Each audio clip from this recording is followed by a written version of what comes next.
Now into our 2 minutes, the timers, if you'll set your clocks for 2 minutes, our 2-minute closing statement from each of the candidates. And we will start with Senator Huffines, then go to Mr. Prather, and then finish up with Colonel West.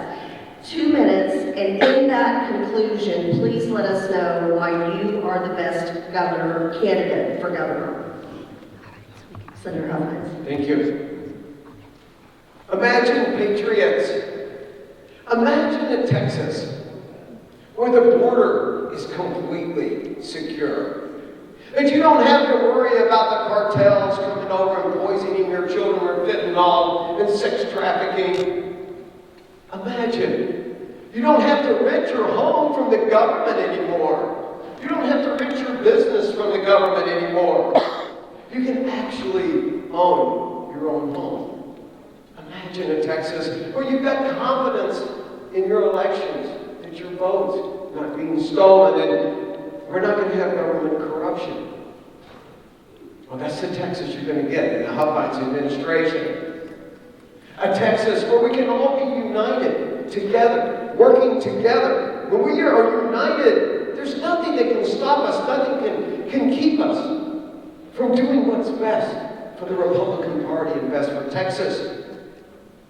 Patriots, grab those swords of liberty and help me cut the chains of government.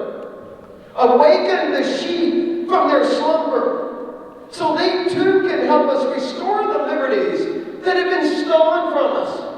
Awaken them to the power of the Constitution, the power of the free market, the power of our Jesus Christ himself. Patriots, this is our time. This is the time we've been waiting for. Join me. Go to donhuffines.com. donhuffines.com. Join me in this revolution of ideas, and the only ammunition we need is our love of Texas. This is Texas. We're going to get our swagger back. God bless you, and God bless Texas.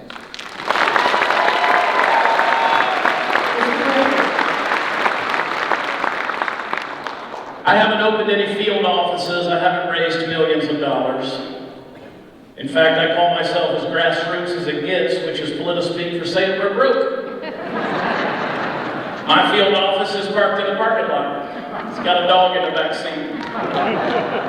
That dog has seen more of Texas in the last 5 months than most of you will ever see in your lifetime. That's the truth. We've crisscrossed that state. I came in from South Texas. I started at 4 a.m. this morning to be here, and I'll turn around and go back this afternoon. I love this great state. I don't need to dial for dollars for you to give me money in order to convince me to do a job that you need done. I want that job done out of the conviction of my heart because I believe we have a moral obligation before God's providence in Texas. I believe that it's time we get government out of our lives. I don't believe that there is a complex solution that can be solved while still being politically correct, and God knows I'm not. So folks, I want to make politics boring again. I want to do as Sam Houston said, govern wisely and as little as possible. Amen. Folks, it's time for us to get small, real small in a very big state, so that you have so much liberty that you'll forget the name Ron DeSantis.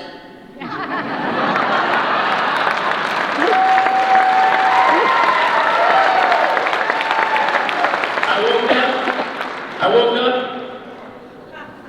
The first day of September was 666 new laws in my life. That's a weird number. I didn't want them. Most of them I didn't want them. Didn't go to bed thinking I couldn't wait to get to them. In 1773, our forefathers went out into the dark waters of Boston Harbor and they spilled tea over taxation without representation because a monarchy had taken over and was oppressing them. Folks, it's time for us to go to Travis County and have an Austin Tea Party.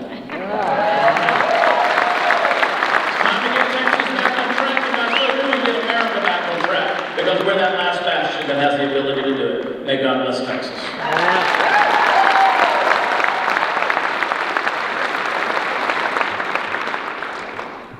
At the age of 15, my dad looked me eyeball to eyeball. He had served in the United States Army as a corporal during World War II in a segregated army. My older brother was a Lance Corporal in the United States Marine Corps, an infantryman wounded in Vietnam. And on that day, my dad said there's no greater honor than to wear the uniform of the United States of America. And he challenged me to be the first officer in the family. And so through high school there, and then also on to the University of Tennessee, on 31 July 1982, I became a second lieutenant in the United States Army. I took those immortal words that said I was supposed to defend the Constitution of the United States of America, this all enemies, forward the message.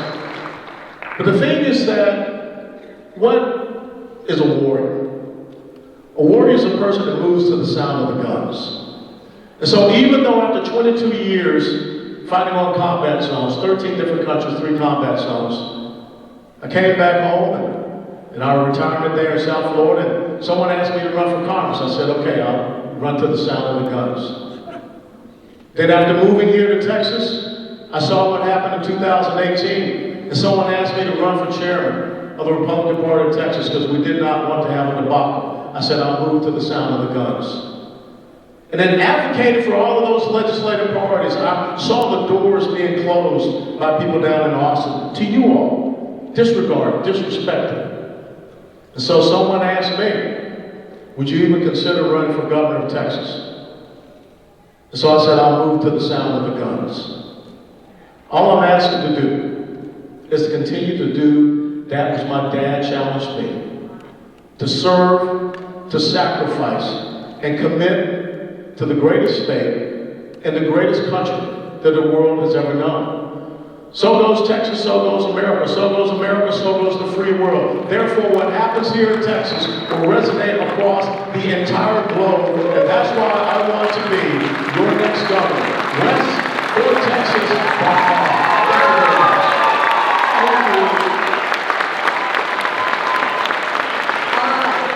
We're going to bring the first Vice President of the Collin County GOP back on stage, but first, all of our candidates here today a round of applause.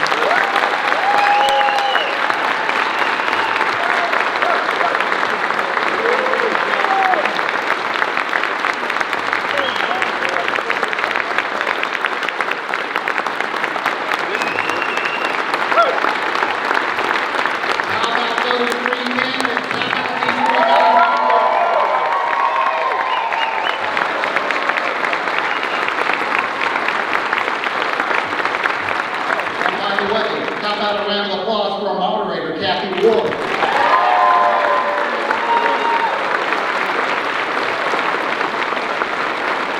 Thank you. You may be seated. You can stay, or actually, your choice. We're going to get the results of the straw poll here in just